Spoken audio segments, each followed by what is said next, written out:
एक लंबी ऐतिहासिक लड़ाई के बाद हमने राम मंदिर बनाया और ये राम मंदिर केवल एक आस्था का केंद्र नहीं था, ये हमारे पूरे भारतवासियों की विश्वास का प्रतीक था कि राम के अंदर जो हमारा विश्वास है और राम के अंदर जो हमारी आस्था है वो हम उस मंदिर को बना के दिखाना चाहते थे।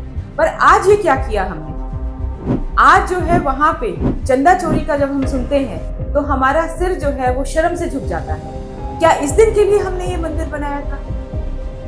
बचपन से सुनते आते हैं कि झूठ मत बोलिए, चोरी मत करिए, और यहाँ पे हमारा समाज किस दिशा में जा रहा है कि जो वहाँ पे राम की सेवा कर रहे हैं, जिसके अंदर हमको लगता है कि राम की मर्यादा के सारे प्रतीक होने चाहिए, वो वहाँ पे बैठ के चोरी कर रहे हैं। तो अगर इस तरह से चंदा चोरी होगी तो पूरा हम किसको इसमें जिम्मेवार ठहराएंगे? लोग सरकार की बात कर रहे हैं, लोग ट्रस्ट की बात कर रहे हैं, पर कहीं मुझे जो लगता है कि ये शायद हमारे समाज का नैतिक पतन है कि समाज के लोग ही जो हैं वो जब तक एक सही रास्ते पे नहीं चलेंगे, हम ना सरकार को, ना किसी ट्रस्ट को, ना हम किसी और को इस बात के लिए जिम्मेदार ठहरा सकते हैं। हमारी जो भी गलतियां होती हैं, समाज कहते हैं ना कि समाज जो है वो आपके आदर्शों का आईना होता है। तो अगर ऐसे में हमारे आसपास के लोग जो हैं वो गलत काम कर रहे हैं तो उनको सही काम करने के लिए हमें क्या करना पड़ेगा? एक शायद सोशल रिफॉर्मेशन की जरूरत है। एक ये जो गलत दिशा में पूरा समाज जा रहा है कि एक छोटी सी अपनी कोई भी सेल्फ उसके लिए कि आपको एक अच्छा कुछ पैसा मिल जाए, एक छोटे से गेन के लिए आप इतना बड़ा काम, गलत काम करने से भी बाज नहीं आ रहे। ये एक बहुत ही गलत चीज़ है और मुझे लगता है कि योगी जी ने जो अपना ये बनाया है कि उन्होंने एसआईटी बना दी है और उन्होंने बहुत ही उससे बोला है कि जितने भी लोग हैं उनको सही सज़ा मिलेगी और बहुत जल्द ही उनको सज़ा मिलेगी। और दूसरा एक जो सबसे अच्छा चीज़ हुई है इसमें कि एक मॉरल वैल्यू पे जो लोग भी उसमें थे ट्रस्ट में, उन्होंने अपना रिजिग्नेशन दिया है कि हाँ, हम जो है जब तक ये पूरा सही नहीं हो जाता तब तक हम इसकी दूर से सेवा करते रहेंगे। तो ये हम उन लोगों के ऊपर कैसे हम लोग लाछन लगा सकते हैं? लाछन तो किसके ऊपर लगना चाहिए? जिसने नोट गिनती करते वक्त और उसको हटा लिया, या जिसने सही से गिनती नहीं करी, या जिसने सबका सही से उसको बक्सों में नहीं रखा, या सही से बैंक में नहीं पहुंचने दिया।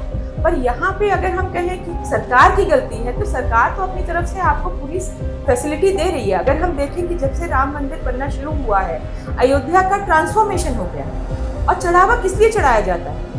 आपको क्या लगता है कि राम को हमारा पैसा चाहिए या किसी भी भगवान को हमारा पैसा चाहिए?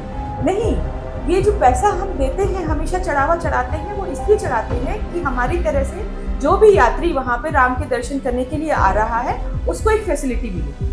और उस फैसिलिटी को जो हम सबको मिलनी चाहिए थी, अगर कोई अपने पर्सनल गेन के लिए उसको चुरा के ले जाता है तो ये हमारे पूरे समाज के लिए एक बहुत ही शर्मनाक घटना है। और हमें इसका पूरा, हम लोग इसका पूरा वो भी विरोध भी करते हैं और ये भी देखते हैं कि कैसे हम अपनी युवा पीढ़ी को किस तरह से सही रास्ते पर ले जाएं। अगर हम ही गलत काम करेंगे तो हम अपने बच्चों को क्या सिखाएंगे? तो ये एक बहुत बड़ा एक हमारे यहाँ सोशल ट्रांसफॉर्मेशन राम के मंदिर पे होना चाहिए था। हमने राम मंदिर इसलिए बनाया था कि हम लोगों को ये कहें कि अब यहाँ पे राम राज्य आना चाहिए, और ये राम राज्य आने की जगह अगर हम चोरी की घटना वहाँ पे करेंगे तो क्या हमारे समाज को मैसेज जा रहा है? तो आई थिंक हम सबको मिलके जो है वो बहुत ही अपने आप को एक नैतिक वैल्यूज में, और जो राम मर्यादा पुरुषोत्तम राम की हम बात करते हैं तो मर्यादा पुरुषोत्तम राम के नैतिक मूल्यों को भी हमें अपने जीवन में आत्मसात करना चाहिए। नहीं तो अगर हम ये आत्मसात नहीं करेंगे तो हमारा देश जो एक विश्व गुरु बनने की परिकल्पना कर रहा है वो फिर कैसे विश्व गुरु बनेगा? इस घटना से हमारे ऊपर एक बहुत बड़ा क्वेश्चन मार्क लगता है, हमारा समाज किस दिशा में जा रहा है? आई थिंक इस तरह की जो घटना हुई है, ऐसे में हमें एक बहुत आत्ममंथन करने की जरूरत है कि हम किस तरह से अपने समाज को सही दिशा में ले जाएं और किस तरह से अपनी युवा पीढ़ी को हम सही आदर्श राम के जो थे वो दे पाएंगे। अगर राम आज यहाँ होते तो वो क्या सोचते कि हमारा समाज किस तरफ जा रहा है? इसलिए इन लोगों ने मेरा मंदिर बनाया है, इसलिए इन्होंने मेरी प्राण प्रतिष्ठा करी है।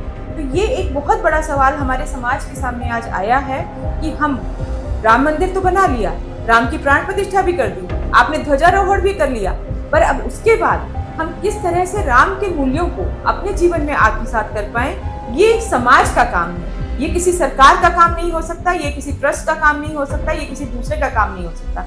ये आपका अपना काम है कि आप अपने आप को सही रास्ते पे किस तरह से ले जा सकते हैं। और जब आप अपने आप को सही रास्ते पे ले जाएंगे तभी युवा पीढ़ी आपका अनुकरण करके उस सही रास्ते पे चलेगी। तो ये बहुत जरूरी है कि हम सब समाज में अपने आप को, अपना समाज अच्छा बनाएं, ताकि हमारा जो नया समाज है वो भी अच्छा बने।